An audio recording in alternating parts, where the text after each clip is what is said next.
ഈ ഗ്രാമത്തിന്റെ കുലദൈവങ്ങളെ ശാപം അകറ്റണം. ഈ ഗ്രാമത്തെ രക്ഷിക്കണം. എനിക്ക് മറുപടി താ. എന്നെ എന്തിന് ഗ്രാമത്തിൽ വരുത്തി? മറുപടി തന്നില്ലെങ്കിൽ ഇവിടെ തലതല്ലി മരിക്കും ഞാൻ. നാഗദൈവങ്ങളെ കൽപ്പിച്ചരുളിയാലും ഈ ഗ്രാമത്തിന്റെ രക്ഷയ്ക്ക് വേണ്ടി ഞാൻ എന്ത് ചെയ്യണം? ഈ കരയിൽ നിന്നും ബന്ധം സ്ഥാപിക്കണമെന്നോ? എന്ത് ബന്ധം? വേളി കഴിക്കണമെന്നോ? ഒരു നിത്യ ബ്രഹ്മചാരിയായ ഞാൻ വേളി കഴിക്കണമെന്നോ?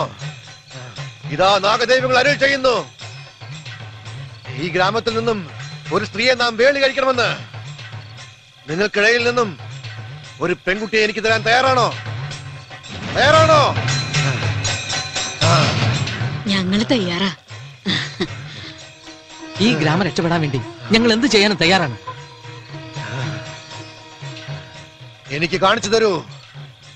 എനിക്കൊരു ബന്ധത്തെ കാണിച്ചു തരൂ.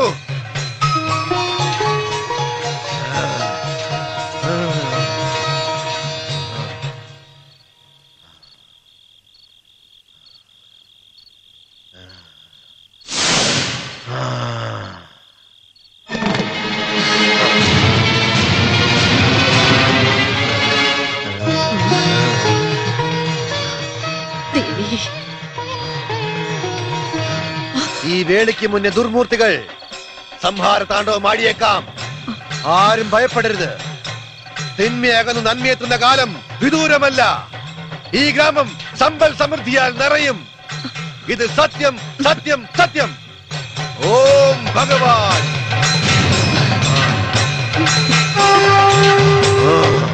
സമ്മതിക്കില്ല ഞാൻ. എനിക്ക് ജീവൻ ഉണ്ടെങ്കിൽ ആ കല്യാണത്തിന് സമ്മതിക്കില്ല. മനഃപൂർവ്വം നിങ്ങൾ എന്നെ ചതിക്കായിരുന്നു.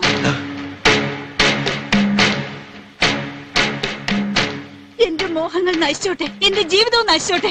പക്ഷേ നിങ്ങളെ സുഖമായി ജീവിക്കാൻ മാത്രം ഞാൻ അനുവദിക്കില്ല. നിങ്ങൾ ആരാണെന്നും ഏത് തരക്കാരനാണെന്നും ഈ കരയിൽ എനിക്ക് മാത്രമേ അറിയൂ.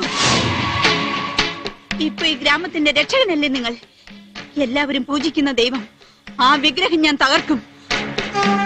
ബ്രഹ്മാനന്ദ സ്വാമിയുടെ സൽഗുണങ്ങൾ ഞാൻ വെളിച്ചത്താക്കും. എന്ത് വിഡ്ഢിത്തരങ്ങളാ നീ പറയുന്നത്? നിനക്ക് ഭ്രാന്തുണ്ടോ? എന്നെ നിനക്ക് വിശ്വാസമില്ലേ? വേണ്ട, ഇനിയും അഭിനയിക്കണ്ട. അല്ലെങ്കിൽ നീ ഒരു മണ്ടി പെണ്ണ. വിവേകത്തോട് ഒന്നും ചിന്തിക്കില്ല. ലക്ഷ്യമില്ലാത്ത എന്റെ ജീവിതത്തിന് ഒരു പുനർജന്മം നൽകി നിന്നെ ഞാൻ ചതിക്കുവോ? നിനക്ക് മാത്രമേ ഞാൻ ആരാണെന്ന് അറിയൂ. ചതിക്കാനും നിനക്ക് മാത്രമേ കഴിയൂ. എല്ലാം അറിഞ്ഞുകൊണ്ട് തന്നെയാ ഞാൻ മറ്റൊരു സ്ത്രീയെ തെരഞ്ഞെടുത്തത്. എന്തിനാണെന്നല്ലേ? മറ്റുള്ളവരുടെ മനസ്സിൽ സംശയത്തിന് വഴിയൊരുക്കാതിരിക്കാൻ. ഈ ഗ്രാമത്തിൽ എനിക്കൊരു സങ്കേതം നൽകി നിന്നെ ഞാൻ സ്വീകരിച്ചാൽ ആരും വിശ്വസിക്കില്ല. ചതിയവർ മുൻകൂട്ടി കാണും. നിലനിൽപ്പിന് വേണ്ടിയാ ഇതെല്ലാം ചെയ്തത്. അത് നീ മറ്റൊരർത്ഥത്തിൽ കണ്ടു അല്ലേ? എല്ലാവരുടെയും മുന്നിൽ വെച്ച് എന്നെ സ്വന്തമാക്കുമെന്ന് പറഞ്ഞപ്പോ ഒരുപാട് ആഗ്രഹിച്ചു പോയി. ഞാനും ഒരു സ്ത്രീയല്ലേ? ഇനി എന്നെ ചതിക്കരുത്. ഇല്ല, നിന്നെ ഞാൻ ചതിക്കില്ല. തെരഞ്ഞെടുത്തത് മറ്റൊരു പെൺകുട്ടിയാണെങ്കിലും വേളി കഴിക്കുന്നത് നിന്നെയായിരിക്കും.